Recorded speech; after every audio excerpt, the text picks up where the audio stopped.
Welcome to the latest edition of Fundamentals. This time around, I'm going to look at the very latest addition to our list of 72 favourite funds, namely Unicorn UK Income Fund. Now, as the name rather suggests, the fund's mandate is to generate a high and rising income from UK quoted stocks.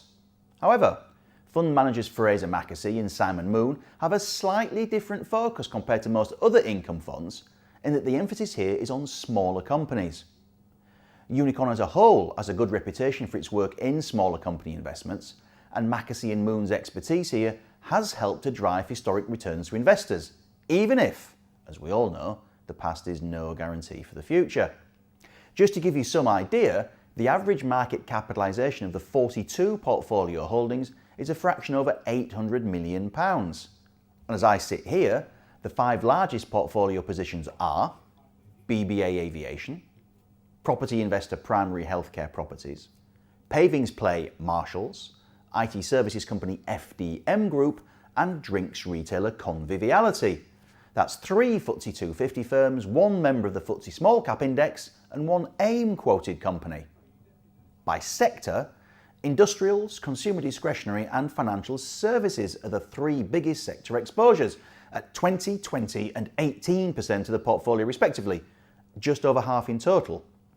By contrast, there is 0 weighting toward utilities, healthcare, and energy, all areas which can be staple constituents of big cap income funds, as if to further emphasise the different type of holding you get with Unicorn UK Income Fund.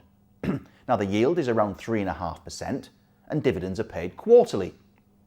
The fund offers income units, where the dividends are paid out, and accumulation units, where they're automatically reinvested for you.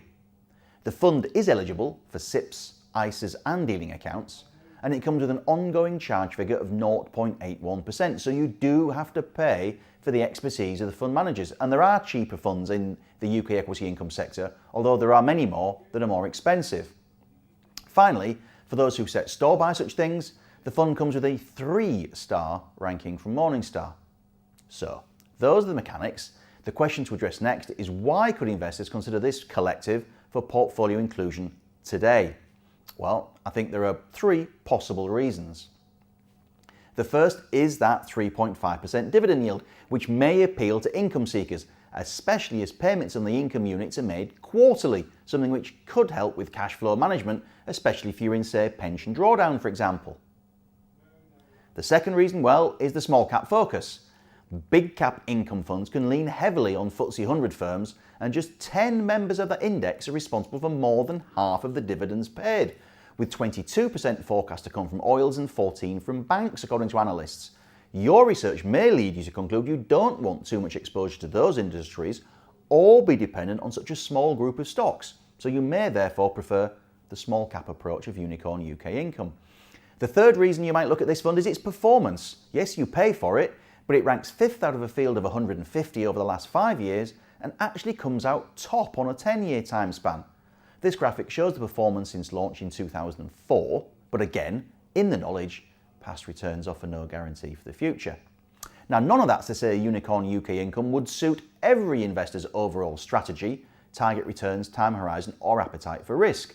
There are income funds out there that offer a higher yield, and you might not like the small and mid-cap focus, especially as these stocks have already hugely outperformed the FTSE 100 over the last decade, leading some to argue there may be better value to be had, as well as higher yields amongst the mega caps.